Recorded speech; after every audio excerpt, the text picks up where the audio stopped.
encompasses aggregate income and environmental quality as representing the state of the environment and the state of the economy.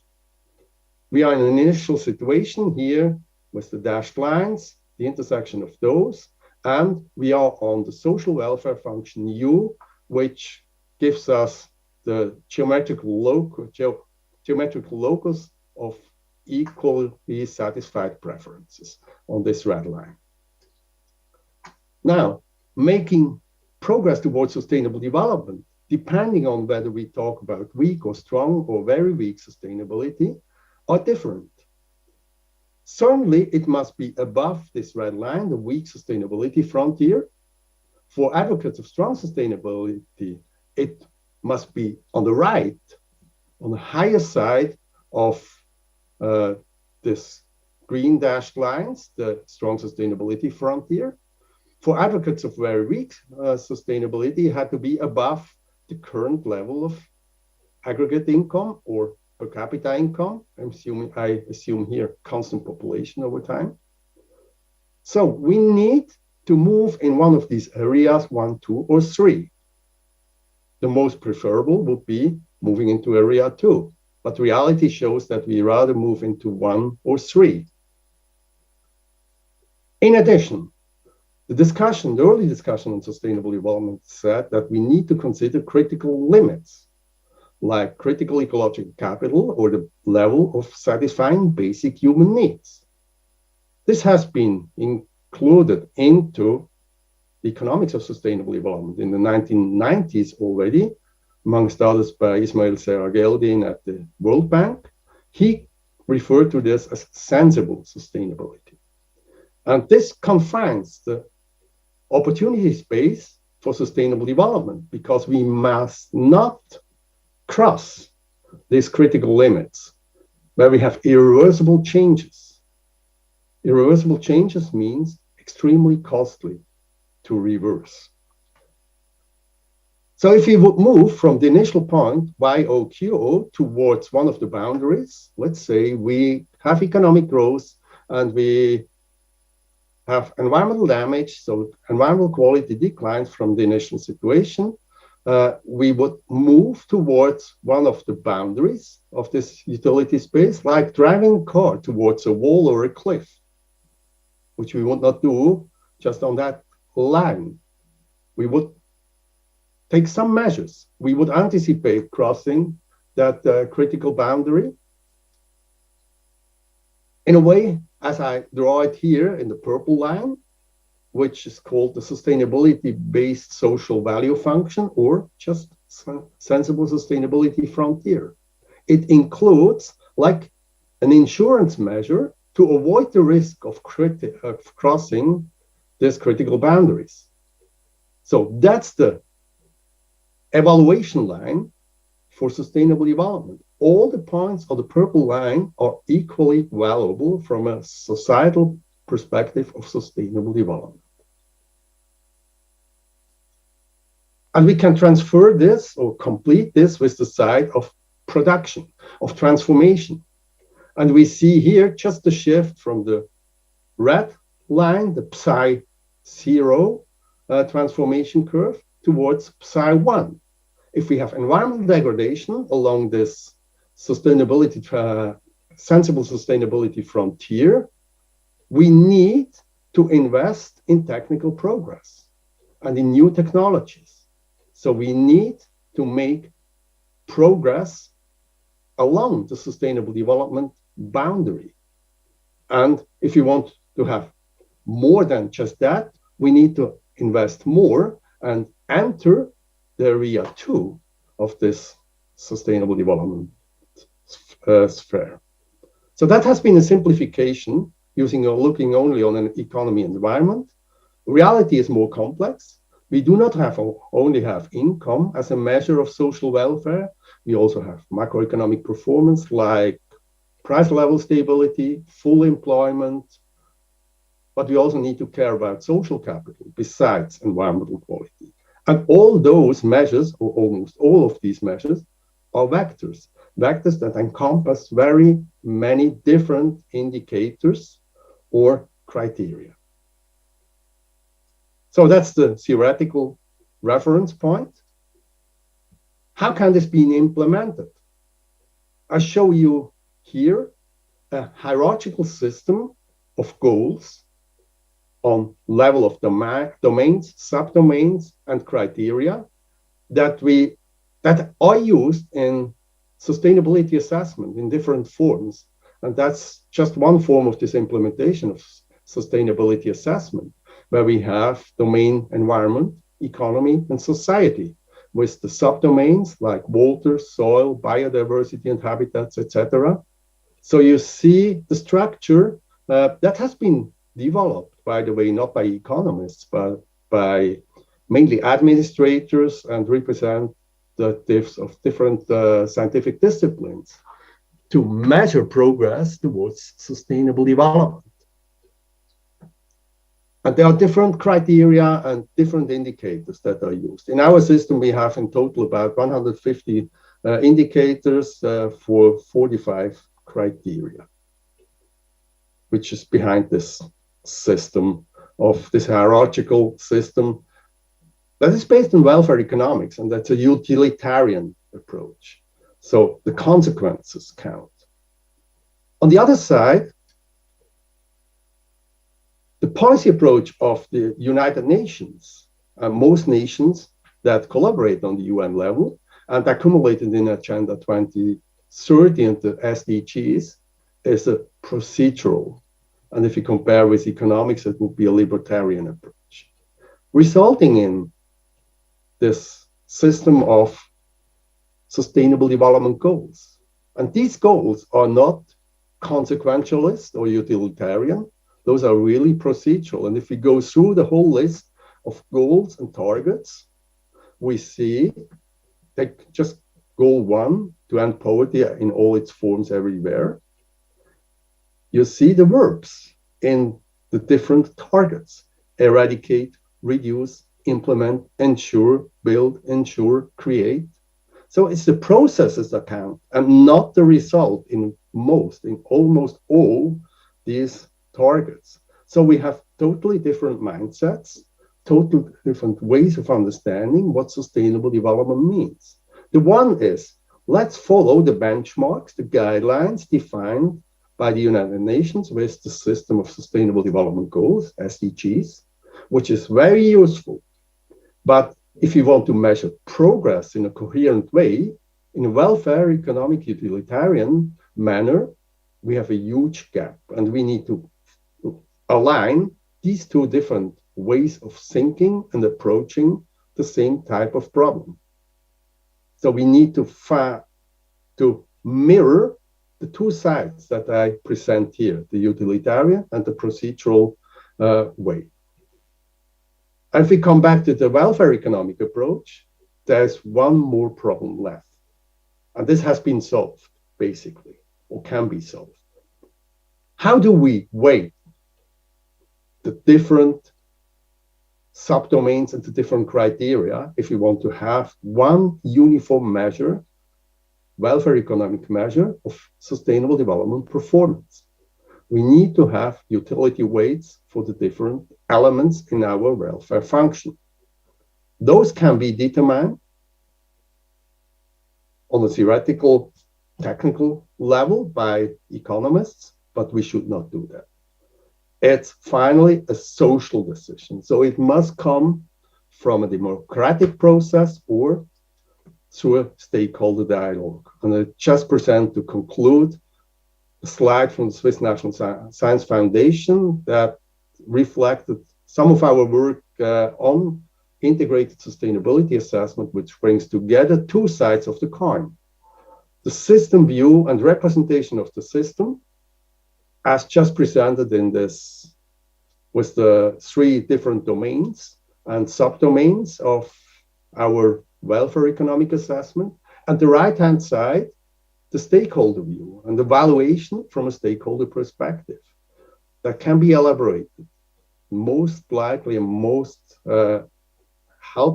most appealing way through a stakeholder dialogue, and then be integrated in a dynamic, iterative way towards an integrated sustainability assessment.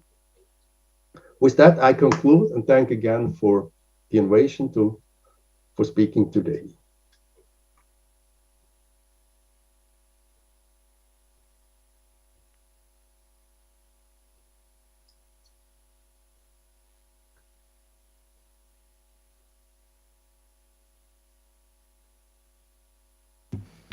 Thank you, Professor Dr. Heidegger.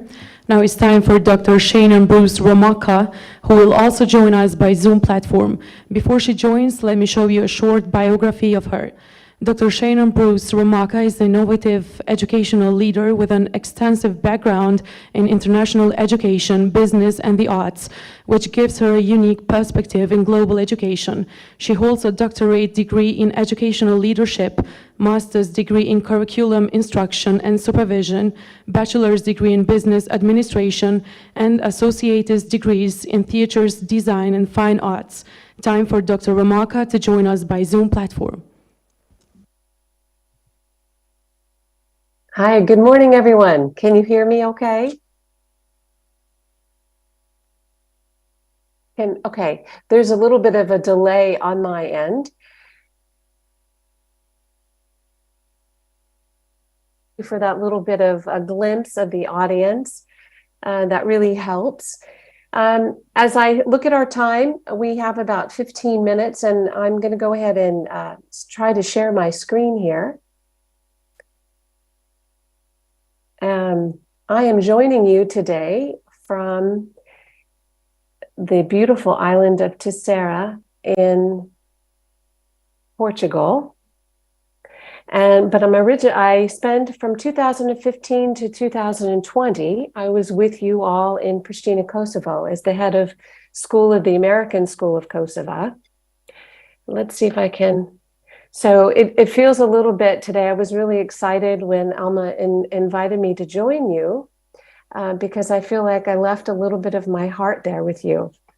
I wanted to share with you a little bit of a blend as the speaker introduced me. My presentation feels a little bit in contrast to Dr. Heidegger. So I do have some graphs I'll share with you, but I also want to share with you some pictures and some research from my dissertation and recent work as CEO and founder of Visionary Ed. So maybe you've heard the quote, it's an African proverb: if you want to go quickly, go alone. If you want to go far, go together. And when you research that statement, half of the research will say that it's an African proverb, and the other half will say that it's not. But no one can find, the research can't really identify where this quote started from. It's like it's endemic in our societal understanding, the importance of teamwork. But my message for us today is about the key to this sustainable and innovation. What is the key? And I believe it is this team, but it's not just how we have any team or any leadership. There's a style of leadership and some elements of quality teamwork that really support and foster sustainability and innovation. So I've taken the liberty to add a second part of this proverb. If you want to go quickly, go alone. If you want to go far, go together. If we want to sustain and innovate, we build, trust, and communicate. So I'm hoping that that is really the key message that you take away from today, is looking at how do we as leaders build trust with the people that we're working with? And how do we build communities that are able to allow a space where everyone can communicate and offer their own research talents and skills? So I hope that quote that I just shared with you gets you thinking today. This is a quote that I have been thinking about for 2 years now.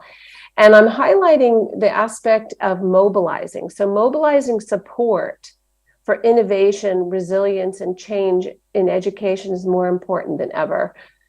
Andre Schleicher has said in a webinar that, you know, education is one of the institutions that is the most resistant to change and innovation. And so, again, what I really believe, it's the type of leadership and the teams that we create with our teachers in schools, whether that is in K through 12 schools or in secondary institutions. It's really the power of collaboration to move through that change. What I'm showing you on this screenshot is a project that I initiated from the Netherlands. It's called the International Teacher Education of Secondary School, and I was the head of a program there.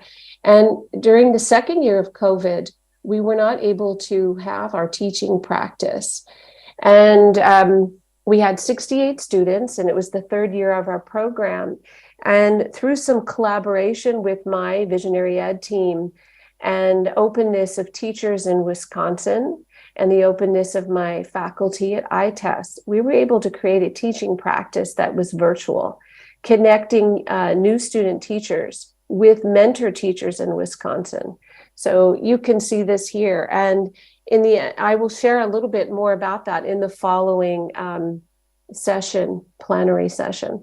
This is another innovative project that my Visionary team has done, which was collaborating with the faculty in Bangalore, India, and offering professional development in 3D form, and then combining with my team and myself through a professional learning time.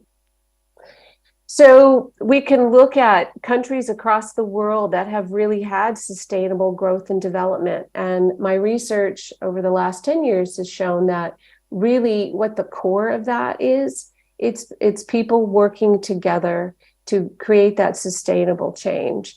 And we look to Finland, Singapore, Canada, and South Korea for that. So part of my dissertation was a case study of a school in Central Europe. And what I found from this were these tips that you can see here on the left, is that we need to cultivate a mindfulness and a self-awareness in ourselves as leaders and in the people in our team. Because as we go through change and we motivate through change of that innovation, it brings up a lot of emotional difficulties for people. It can. We want to build teams deliberately. We want to adapt our communication to the community we're working with. We want to be aware of cultural differences. We want to be proactive with our parents. We want to use technology collaboratively. And we as leaders really want to make room for professional collaboration. It's difficult to make time. These processes take more time, but it's really essential. And then foster a mindset for shared space. So this is more of some of my special quotes from the research on collaborative leadership. And so when we think of the kind of leadership and the kind of teams we want, I think of the idea of unifying great teams and authentic leadership theory. So Aguilar is one of the people that I appreciate in the art of coaching. And she says we can think of great teams of having a purpose, a strong purpose. We look at the processes and we want to make sure that our products are something that are really needed. And as a leader that foster those great teams, we want to look for leaders that have an awareness, a self-awareness and honesty. They can build transparent relationships. They have a balance of processing. That means that they're able to listen. They solicit the ideas and research from others, and as well as they share. And they are able to walk their talk. This is the idea of that internalized moral perspective.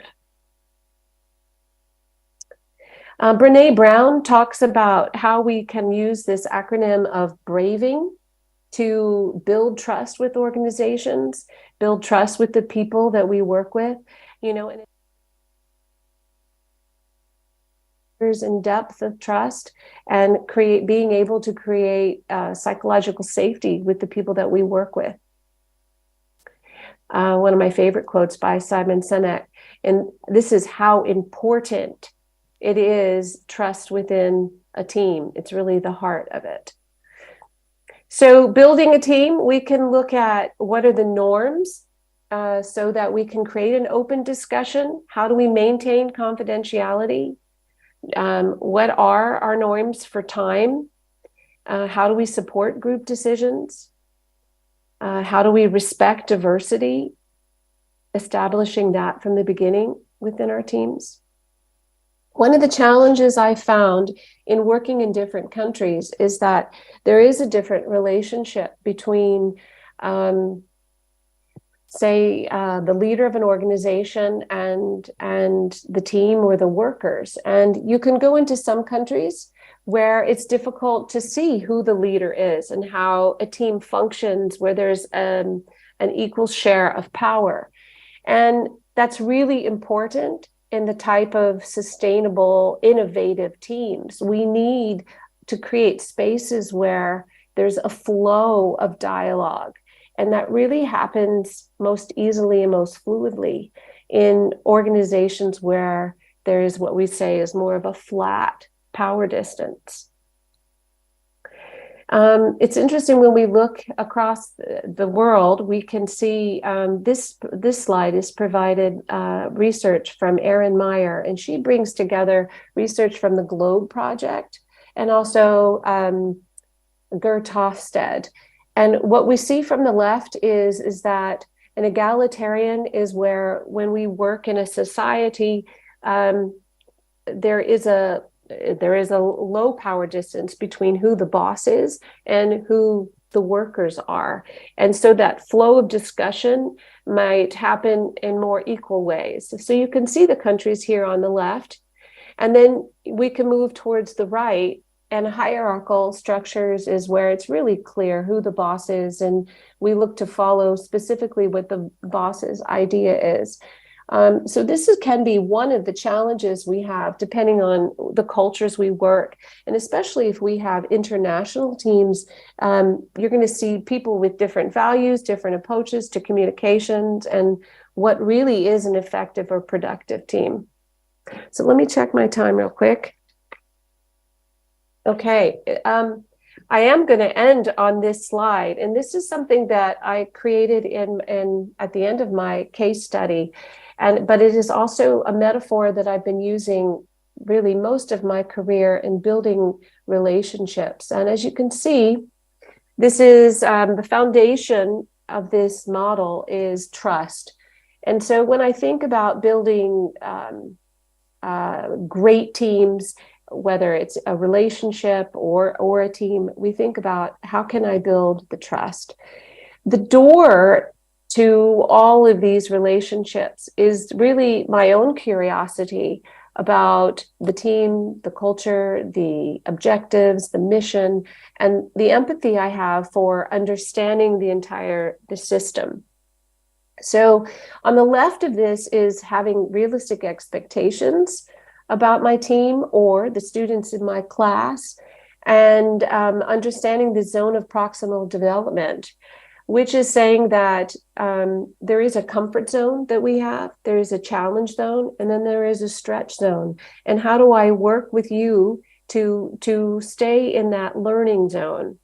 How do we work together for that? And this balancing also this idea of self-efficacy and having a growth mindset. How do I support that? How in our relationship, where are you in your own self-efficacy and growth mindset? And the last is looking at looking at our communication, and is it non-judgmental? Is it sensitive to our diversity? So this is a model that I have used that I wanted to share with you. So this is a link to my website. I hope that you feel comfortable reaching out to me, and I would be really curious to see what we can create together. There is more information that I'd love to share with you in my following session. So I hope there's something that I've shared with you today that that speaks to you. Thank you everyone for having me this morning, and I look forward to hearing more of the speakers as well.